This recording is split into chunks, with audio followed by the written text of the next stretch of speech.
Introducing the new LG CreateBoard, now powered by ChromeOS. Welcome to the future of interactive learning. Designed with a seamless integration to Google Workspace and Google Classroom, the CreateBoard is your ultimate collaborative tool.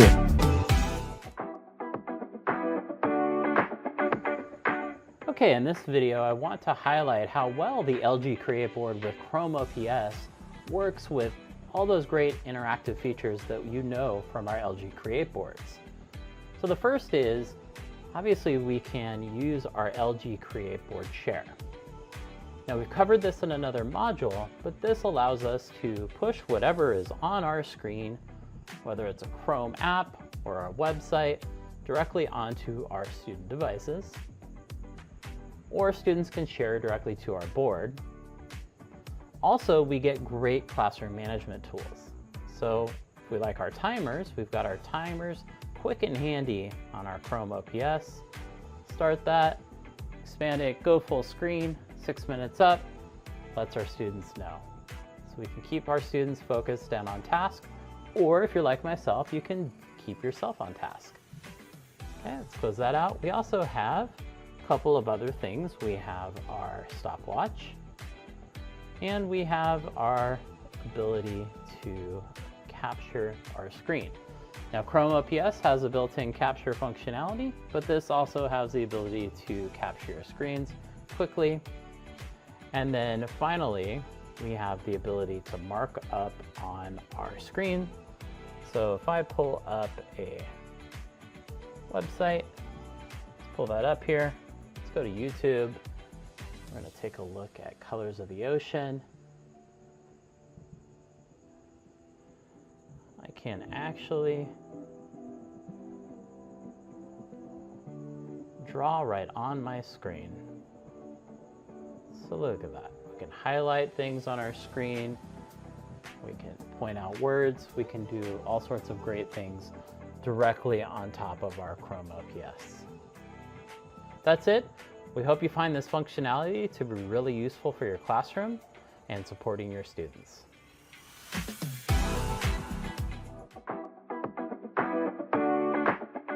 In this lesson, we'll take a look at some of the tips for the apps on your LG CreateBoard with ChromeOS.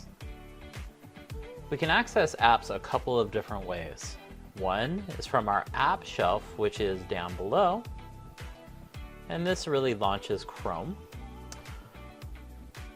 Or we can go into our app tray, which allows us to see the apps that are installed. We can search up here and look for our apps. And if it doesn't have any, it'll actually give us suggestions. So we have Zoom apps. We also have the ability to use Google Assistant to search. Let's close that out. And then we can see all the apps that are installed. By default, most of the Google Workspace for Education apps are already pre-installed. And we've added some more, such as Pencil Spaces, Whiteboard.chat, and a variety of others that are perfectly complementary for your LG CreateBoard. So when we take a look at our app shelf here, we can pin to our dock below. And so the way we would do that is find the app that we want to pin. Let's say that it's Zoom.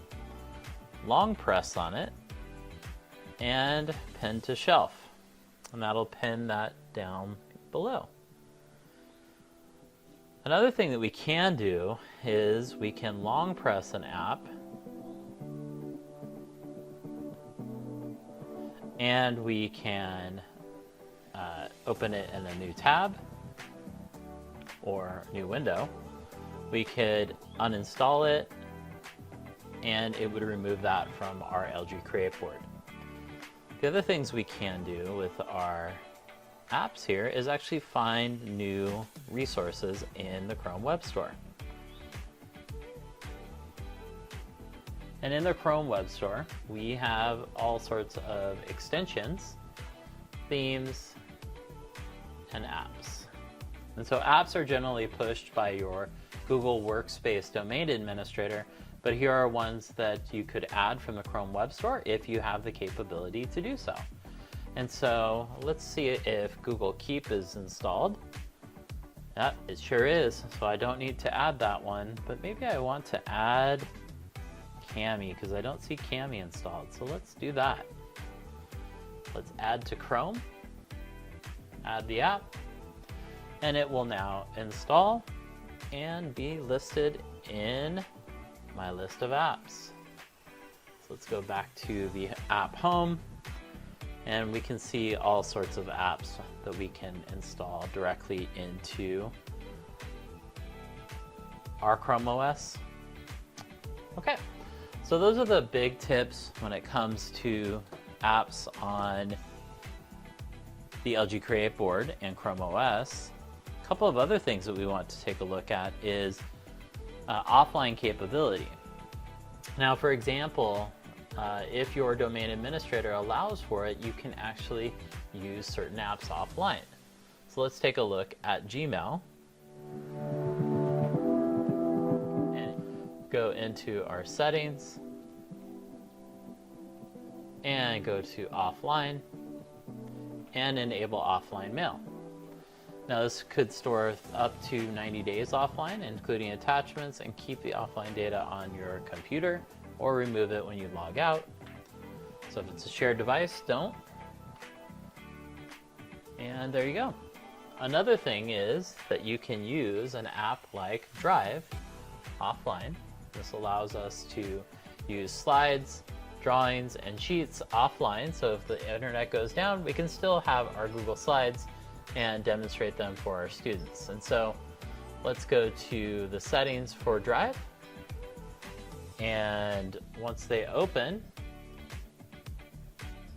we will look at offline capability. And there we go. We've got offline capability installed and accessible. So those are just a couple of tips for the apps on your Chrome device. There are lots of other resources out there, and we encourage you to check out the Google for Education Learning Center because there's a ton of resources on how to save bookmarks and how to do all sorts of things.